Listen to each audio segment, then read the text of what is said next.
Bonjour, je m'appelle donc Linda Chapon. Je suis en ce moment membre associé à l'Université de Montpellier 3. Et maintenant, je me trouve à l'Université de La Laguna, Tenerife. Très récemment, j'ai commencé un contrat postdoctoral là-bas. Donc, très rapidement, expliquer un peu mon parcours. Moi, j'ai beaucoup bougé. Donc, j'ai fait ma licence d'histoire en Espagne, à l'Université de Granada dans le sud, en Andalousie. Là-bas, j'ai fait aussi un master en archéologie et en anthropologie physique, c'est-à-dire pour l'étude des restes humains dans le passé, principalement, des sociétés du passé. Ensuite, je suis partie en Allemagne faire une thèse de doctorat sur justement la décoration d'un temple très précis dans le sud de l'Égypte, à Luxor, le temple de Toutmosis III. Ensuite, j'ai travaillé pendant 3 ans sur différents sites en Égypte, et j'ai donc obtenu un contrat postdoctoral justement Marie Curie, financé par l'Union européenne, à l'Université de Montpellier, que j'ai fini en début de cette année. Et c'est pour ça que maintenant je me trouve à Tenerife. C'est à partir de ma thèse de doctorat que j'ai commencé à m'intéresser de plus en plus sur les temples de l'Égypte ancienne, surtout au Nouvel Empire, c'est-à-dire la moitié du deuxième millénaire avant notre ère, et pour comprendre non seulement comment ils étaient décorés, mais quelle était leur fonction, qu'est-ce qu'ils signifiaient non seulement pour les gens qui l'ont construit, c'est-à-dire le roi, ou les gens qui étaient au pouvoir, on peut dire à ce moment-là, mais aussi qu'est-ce qu'il signifiait pour la société, pour les gens qui vivaient autour de ces temples, qui participaient ou qui dépendaient, par exemple, économiquement de ces temples. Donc, simplement rappeler que quand on parle de l'Égypte ancienne, souvent, on pense aux pyramides, on pense à certains grands temples de la fin de l'histoire égyptienne, justement, de l'ancienne Égypte comme telle. Par ancienne Égypte, je fais vraiment référence à cette période où on a des caractéristiques qui correspondent à cette culture de l'Égypte ancienne qui commence donc environ 5000 avant notre ère jusqu'à pratiquement l'arrivée du christianisme et de l'islam en Égypte. Donc, c'est plus de 3000 ans d'histoire où il y a beaucoup de choses qui se maintiennent, mais beaucoup de changements aussi. Et cela, on le voit aussi, par exemple, dans la manière dont les temples sont conçus, dans la manière dont ils sont compris, la manière dont ils se distribuent, où ils se situent, aussi les différentes capitales qui existent. Et surtout, ce qui est très intéressant, c'est qu'on a obtenu beaucoup de matériel, des temples et aussi, par exemple, des tombes et d'autres espaces qui nous permettent de mieux comprendre cette culture et surtout beaucoup de sources écrites, ce qui est vraiment très important quand on veut essayer de mieux comprendre justement comment fonctionner, comment penser une culture du passé ou même une culture actuelle. Donc, pourquoi étudier les temples? En Égypte, c'est surtout très intéressant parce qu'ils sont très bien conservés. Donc, ça nous donne beaucoup d'informations sur la religion, le roi, et l'élite, c'est-à-dire ce groupe de personnes qui maintenaient le pouvoir autour du roi, les méthodes de construction, par exemple, pour mieux comprendre comment ces temples étaient construits, et donc, par exemple, également comment les pyramides étaient construites. On va pas rentrer dans le sujet de comment elles étaient construites, parce que sinon on n'en finirait pas. Mais en tout cas, ça nous donne beaucoup d'idées, d'accord, sur comment les temples étaient construits, comment ça se passait, qui les construisait, l'économie, c'est-à-dire de quelle manière ces temples permettaient que les populations autour puissent avoir des ressources ou pas. Donc, il y a plein de questions que l'étude de ces temples nous permet de comprendre.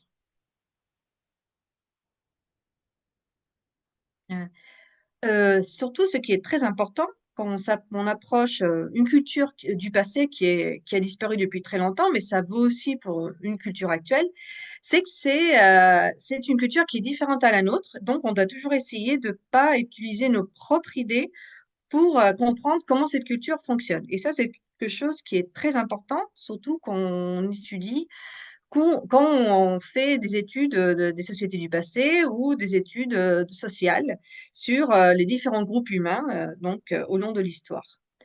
Il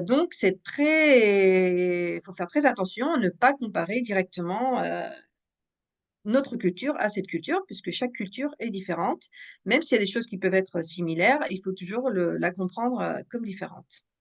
Ce qui va aussi nous permettre de ne pas avoir de préjugés, au moins le moins possible, de préjugés, de ne pas avoir des a priori, d'avoir des idées fixes, mais essayer d'avoir un esprit ouvert. Si on revient un peu à l'Égypte ancienne, il faut comprendre aussi que chaque site archéologique est unique, c'est-à-dire Même si nous avons des caractéristiques très similaires, on va devoir comprendre chaque endroit, chaque temple comme un contexte à part entière. Et donc, c'est comme ça qu'on va l'analyser. C'est pour ça qu'on va avoir des spécialistes qui vont étudier tel temple ou tel temple, et ensuite, ben, ils vont discuter avec d'autres spécialistes ou comparer. Mais en général, on essaie de comprendre chaque contexte archéologique comme tel. Donc voilà, on a beaucoup de temples qui sont très très bien conservés, avec des très belles scènes, avec des couleurs. Ça, c'est par exemple le temple de Karnak, avec ses rondes colonnes. En dessous, on a le temple de Médine Tabou. Ce sont deux temples qui se trouvent dans le sud à Luxor, dans le sud de l'Égypte. Mais aussi, il faut tenir compte du fait qu'on n'a pas toujours des temples très très bien conservés. Ça, c'est des fragments de ma thèse de doctorat, où vous voyez que c'était vraiment des fragments de petite taille. Là, ça va de 10 centimètres jusqu'à peut-être 50 centimètres, la majorité. Donc, c'est pas toujours des temps complets. Et ce qu'on doit faire, c'est en comparant justement des scènes et essayant de comprendre, on propose des reconstitutions de ces scènes. Et à partir de ces reconstitutions, on pourrait essayer de comprendre comment le temple était décoré ou pas. Ça va un peu dépendre de ce que les fouilles archéologiques ont permis de découvrir. Donc, bien sûr, on fouille. Là, c'est moi en train de travailler dans un site archéologique comme anthropologue, justement, dans la zone d'Alexandrie. Mais on passe aussi beaucoup de temps à la table, à étudier, à documenter. Et ça, c'est une partie très importante de notre travail aussi. Non seulement découvrir du nouveau matériel, mais documenter, comprendre. Et donc arriver ensuite à des hypothèses et à mieux comprendre ces sociétés, si c'est possible. Ça ne sera pas toujours possible de répondre à toutes les questions, mais la science avance toujours de mieux en mieux. On comprend de mieux en mieux les choses. Donc voilà les différents types de travaux qu'on peut faire sur un site archéologique. Donc par exemple des photos du matériel qu'on découvre. Depuis le 19e siècle, depuis que des grands, surtout des grandes publications comme la description de l'Égypte, on commence à mieux comprendre la disposition des temples. Bien sûr, il y a encore des temples qui sont en train d'être fouillés, donc on ne les connaît pas tous. Mais en général, surtout Nouvel Empire, on a un certain modèle de temple idéal, typique, à partir duquel on peut commencer à travailler. Ça ne veut pas dire que tous les temples étaient pareils, mais ça nous donne déjà une idée. Et à partir de là, on essaie de situer les scènes et d'essayer de mieux comprendre comment ça se passait. Voilà un exemple du temple de Séti Ier, par exemple, où on voit que ce temple est très bien conservé, avec des couleurs très bien conservées. Les couleurs en Égypte ancienne étaient très codifiées, c'est-à-dire chaque couleur s'utilisait pour quelque chose de précis. Et donc, conserver, quand la couleur se conserve, c'est très important. Ce qui est important aussi, je ne vais pas pouvoir vous parler absolument de tout, mais bien sûr, je serai très contente si vous voulez, si vous avez des questions, quelqu'un ensuite voudrait m'écrire pour me poser plus de questions. Je vais simplement vous donner quelques exemples justement pour vous expliquer comment l'art de l'ancienne Égypte n'était pas comme le nôtre, non? Par exemple, surtout dans le nôtre moderne. Par exemple, ça ne représente pas toujours la réalité. La position, l'échelle des figures ne correspond pas à la réalité. Ça va dépendre de si la personne est importante par rapport à une autre, c'est-à-dire le roi et les dieux étaient les plus importants, donc c'est ceux qui vont être représentés plus grands. C'est pas un vrai portrait, c'est-à-dire ce n'est pas vraiment le visage de la personne qui est représentée, mais plutôt un idéal de ce que le roi devait être. Il devait être beau, il devait être fort, et donc voilà, c'est ça qui va être représenté. Donc voici par exemple une figure d'un quelqu'un qui n'est pas important. Donc vous voyez qu'il a une position un peu bizarre, alors que le dieu, vous voyez là, alors que vous voyez, ça c'est le roi et le dieu, ils sont d'une manière beaucoup plus codifiée, on peut dire, ils sont très posés, ils n'ont pas de position bizarre, et ça sera la position typique des dieux et des rois. Donc, il y a une grande différence selon le statut, selon l'importance du personnage qui est représenté. Un autre exemple qui est très intéressant, justement, c'est la question de la perspective. De nos jours, alors qu'avant, c'était pas tellement comme ça. Si vous voyez des portraits de l'époque, par exemple médiévale, la perspective n'est pas là exactement la même que nous avons maintenant. Mais si on voit, par exemple, sur le côté gauche, cette peinture d'un paysage, on voit la perspective telle qu'on la voit, c'est-à-dire on voit les objets tels que nos yeux les voient directement. Alors que par exemple, dans l'exemple de droite d'un jardin en Égypte ancienne, on peut voir que chaque élément est représenté d'une manière différente. Ça veut dire qu'ils sont représentés de la manière qu'on peut les reconnaître plus facilement, on peut comprendre ce que c'est. Donc les arbres, on va les voir d'en face, alors que par exemple la piscine, on va le voir comme si on était dans un avion et qu'on le regardait vers le bas. Donc vous voyez, chaque élément est représenté d'une manière différente selon la signification qu'on leur donnait. Donc, quand on va étudier ces programmes décoratifs, on peut dire le programme décoratif, c'est la décoration de l'ensemble du temple et comment on peut le comprendre.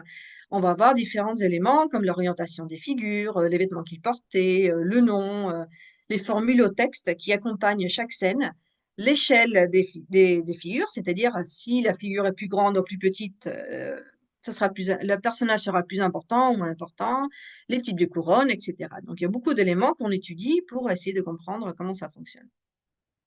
Donc, voici un exemple justement d'une scène d'un temple, d'une scène typique. Et quand nous, on essaye ensuite d'analyser les différents fragments, c'est-à-dire les différentes parties de cette scène. Quand elle est complète, c'est plus facile. Quand il y a des petits fragments, c'est un peu plus compliqué. Mais on peut toujours trouver des informations intéressantes. Donc voilà un exemple, donc le nom du dieu, les titres qui accompagnent le dieu. Le roi est toujours accompagné par son titre et d'autres formules, on peut dire des textes magiques qui le protègent. Et donc il y a beaucoup d'éléments comme ça qui se combinent dans la scène. Et donc finalement, à travers l'étude de ces scènes, on se pose quelles questions? Donc, je vous invite aussi à réfléchir un peu sur ce sujet. Donc, dans mon cas, mes questions, c'est, d'accord, comment ce temple était décoré? Grâce à savoir comment ce temple est décoré, on va essayer de comprendre quelle était la fonction de ce temple, qu'est-ce qu'il signifiait à l'époque où il a été construit. Ensuite, on passera à essayer de comprendre qu'est-ce qu'il signifiait pour la personne qui a construit le temple, mais aussi pour les personnes qui vivaient autour. Est-ce qu'ils voyaient ce temple comme l'endroit où les dieux vivaient? Est-ce qu'il représentait le pouvoir du roi? Est-ce qu'ils pouvaient rentrer dans le temple ou pas, selon les zones?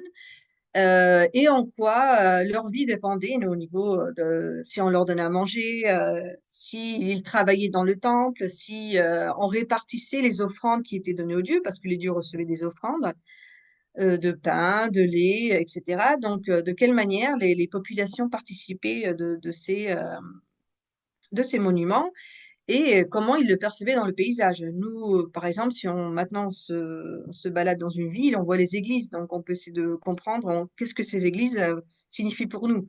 Ça va dépendre des personnes. Certaines personnes vont le comprendre d'une manière, d'autres personnes vont le comprendre d'une autre. Ça va dépendre aussi de la culture qu'on a, de quel pays on vient, de quelle société on vient. Donc voilà, il y a toutes ces questions qui sont très intéressantes et donc je vous invite aussi à réfléchir à ce sujet. Merci beaucoup et si vous avez des questions, n'hésitez pas aussi à m'écrire ou à Linda Chapon, linda.chapon.egypte@gmail.com. Voilà, merci beaucoup. Merci beaucoup, Linda. Est-ce que vous avez des questions?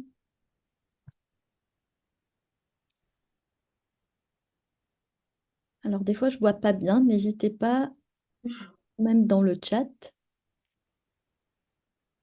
Est-ce que les élèves auraient une question?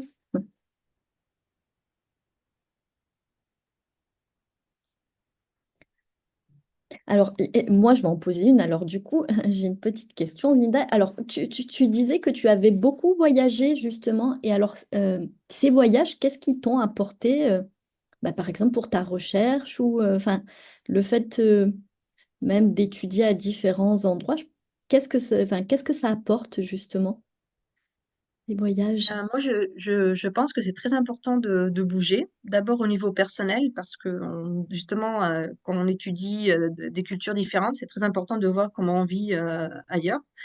Parce que même si c'est l'Europe, on vit pas pareil en Allemagne, on n'a pas la même manière de penser. Donc, ça apprend la tolérance, ça apprend beaucoup de choses voilà, à se débrouiller.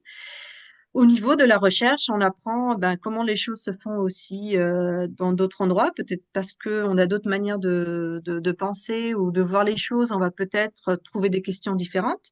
Finalement, dans la recherche, c'est ça, c'est on pose des questions, on a un problème, on pose des questions et on essaye de répondre à ces questions. c'est déjà bien de les poser, c'est-à-dire si on arrive à se poser des questions, c'est toujours important et réfléchir. Et donc, aller dans d'autres endroits et voir comment ils font les choses là-bas, c'est très enrichissant. Et ça va peut-être justement nous donner de dire, ah, ben ça, je l'avais pas pensé de cette manière. Je vais peut-être voir si ça fonctionne et pour ce que moi j'étudie. Donc, je pense que c'est professionnel et personnel, c'est très important.